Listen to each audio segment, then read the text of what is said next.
राधे राधे नमस्कार। मेरे YouTube channel श्रद्धा में आप सभी लोगों का हार्दिक स्वागत है। उम्मीद करती हूँ कि आप सभी सुखी स्वस्थ होंगे और अपने अपने जीवन में व्यस्त होंगे। आप सभी लोगों को छठ महापर्व की हार्दिक शुभकामनाएं। आइए जानते हैं छठ महापर्व के बारे में विस्तार पूर्वक। छठ पूजा हमारे देश के मुख्य पर्वों में से एक माना जाता है। इस त्योहार पर छठी माता और सूर्य देव की पूजा उपासना की जाती है। इस दौरान 36 घंटे का कठिन निर्जला उपवास रखा। कार्तिक माह की चतुर्थी तिथि को पहले दिन नहाए खाए, दूसरे दिन खरना, तीसरे दिन डूबते सूर्य और चौथे दिन उगते हुए सूर्य को अर्घ्य दिया जाता है। अब जानते हैं कि छठ पूजा का नियम क्या है। छठ पूजा करने के लिए व्रती को कड़े नियमों का पालन करना होता है। छठ पूजा के दौरान साफ सफाई का विशेष ध्यान रखा जाता है। छठ की शुरुआत नहाए खाए से होती है। इस दिन चावल और लौकी की सब्जी बनाकर खाते हैं। इसके अगले दिन खरना होता है। खरना वाले दिन गुड़ और चावल की खीर बनती। अब जानते हैं कि छठ पूजा का त्योहार क्यों मनाया जाता है। हमारी पौराणिक मान्यताओं के मुताबिक लंका के राजा रावण का वध करने के बाद श्री राम जब पहली बार अयोध्या पहुंचे थे, उस समय भगवान श्री राम और माँ सीता ने राम राज्य की स्थापना के लिए छठ का उपवास रखा था और उस समय सूर्य देव की पूजा अर्चना की थी। पौराणिक मान्यताओं के अनुसार छठ व्रत की शुरुआत द्रौपदी से मानी जाती है। अब जानते हैं छठ माता की कहानी के बारे में। छठ व्रत के संबंध में अनेक कथाएं प्रचलित हैं। उनमें से एक कथा के अनुसार जब पांडव अपना सारा राजपाट जुए में हार गए, तब श्री कृष्ण द्वारा बताए जाने पर द्रौपदी ने छठ व्रत रखा। तब उनकी मनोकामनाएं पूरी हुई तथा पांडवों को उनका राजपाट वापस मिला। लोक परंपरा के अनुसार सूर्य देव और छठी मैया का संबंध भाई बहन का है। कहा जाता है कि महाभारत काल से ही छठ पर्व की शुरुआत हुई थी। इस पर्व को सबसे पहले सूर्य पुत्र कर्ण ने सूर्य की पूजा करके शुरू किया था। कहा जाता है कि कर्ण भगवान सूर्य के परम भक्त थे और वे रोज घंटों तक पानी में खड़े होकर उन्हें अर्घ्य दिया करते थे। सूर्य देव की कृपा से ही वे एक महान योद्धा बने। आज भी छठ में अर्घ्य दान की यह परंपरा प्रचलित है। एक कथा के अनुसार देवी देवसेना की आज्ञा अनुसार राजा प्रियंवद ने कार्तिक माह के शुक्ल पक्ष की षष्ठी तिथि को छठ पूजा की। उन्होंने यह पूजा पुत्र प्राप्ति का कामना से की थी। छठी मैया के शुभ आशीर्वाद से राजा प्रियंवद को पुत्र की प्राप्ति हुई। तब से हर साल कार्तिक शुक्ल की षष्ठी को छठ की पूजा मनाई जाने लगी। आइए अब जानते हैं कि छठ पूजा में हमें क्या नहीं करना चाहिए। 4 दिनों तक चलने वाला यह पर्व सभी के लिए बहुत ही खास होता है। हमारे हिंदू धर्म में इसका बहुत ही विशेष महत्व होता है। इस दिन हमें प्लास्टिक के बर्तनों का इस्तेमाल नहीं करना चाहिए।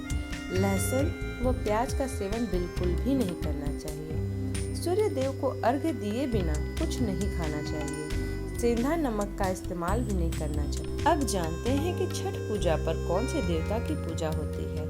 छठ महापर्व में भगवान सूर्य की आराधना के साथ साथ छठी मैया की भी विधि विधान से पूजा की जाती है। बता दें कि छठ पर्व के अंतिम दिन उगते हुए सूर्य और छठी मैया की पूजा के साथ इस व्रत का विधिवत पारण किया जाता है। आइए जानते हैं छठ पर्व में क्यों की जाती है सूर्य देव और छठी मैया की पूजा। अब जानते हैं कि क्या पुरुष छठ पूजा कर सकते हैं। माना जाता है कि द्रौपदी और पांडवों ने भी अपना राज्य वापस पाने के लिए छठ पूजा की थी। जो भक्त व्रत रखते हैं उन्हें व्रती कहा जाता है। छठ परिवार के सदस्यों की समृद्धि और खुशहाली के लिए मनाया जाता है। आमतौर पर महिलाएं छठ का व्रत रखती हैं, लेकिन संख्या में कम होने के बावजूद पुरुष भी यह व्रत करते हैं। अब जानते हैं कि छठ पूजा करने से क्या लाभ मिलता है। कहा जाता है कि कार्तिक मास में सूर्य देव को अर्घ्य देने से बहुत लाभ मिलता है।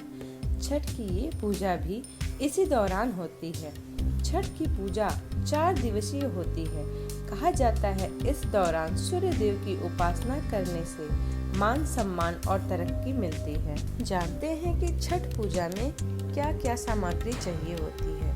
छठ पूजा में 2 बड़े बांस की टोकरी जरूरी है, जिन्हें लोक भाषा में पथिया और सूप के नाम से भी जाना जाता है। इसके साथ डगरी, पुनिया, ढाकन, कलश, पुखार, सरवा, इन सारी चीजों का होना बहुत जरूरी माना जाता है। बांस की टोकरी में भगवान सूर्य को भोग लगाने के लिए प्रसाद भी रखा जाता है। आइए अब जानते हैं कि छठ मैया को अलग अलग तरीके के फल चढ़ाए जाते हैं, उनके बारे में। अतर्रा नींबू, डाभ नींबू या अतर्रा नींबू सामान्य नींबू से बड़ा होता है। गन्ना, छठी मैया को गन्ना बहुत ही प्रिय है। सुथनी खाने में शकरकंदी की तरह होता है। सिंघाड़ा साफ और शुद्ध होने के कारण छठी मैया को सिंघाड़ा भी चढ़ाया जाता है।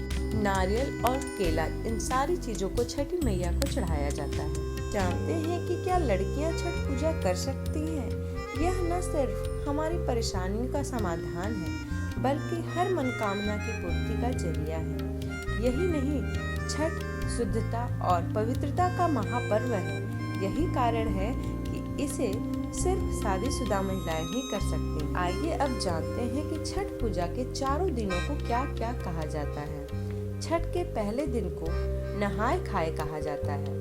भक्त गंगा नदी जैसे पवित्र जल में स्नान करते हैं। छठ मनाने वाली महिलाएं एक ही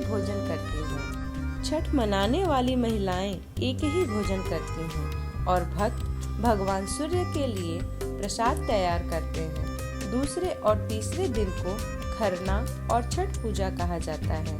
इन दिनों के दौरान महिलाएं कठिन निर्जला व्रत रखती हैं। अब जानते हैं कि नहाए खाए का महत्व क्या होता है। 4 दिनों के महापर्व छठ की शुरुआत नहाए खाए से होती है। इस दिन व्रती स्नान करके नए कपड़े धारण करती है और पूजा के बाद चना दाल, कद्दू की सब्जी और चावल को प्रसाद के तौर पर ग्रहण करती है। अब जानते हैं कि घर में छठ पूजा कैसे करें। घर में पूजा करने से पहले आपको यह ध्यान रखना चाहिए कि आप जिस भी जगह पूजा करें वह साफ हो, और इसके बाद आप अपनी सभी पूजन की सामग्रियों को एकत्रित कर रख लीजिए।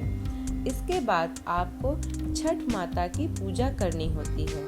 फिर सूर्य देव को अर्घ्य देने के लिए आप अपने छत पर ही एक छोटे बच्चे के लिए उपयोग होने वाले स्विमिंग पूल का इस्तेमाल कर सकते हैं। उम्मीद करती हूँ कि आज की यह वीडियो आप लोगों को पसंद आई हो। वीडियो पसंद आई हो तो वीडियो को लाइक करें, चैनल को सब्सक्राइब करें। इसी प्रकार के वीडियोस को प्राप्त करने के लिए चैनल को सब्सक्राइब करना ना भूलें। धन्यवाद।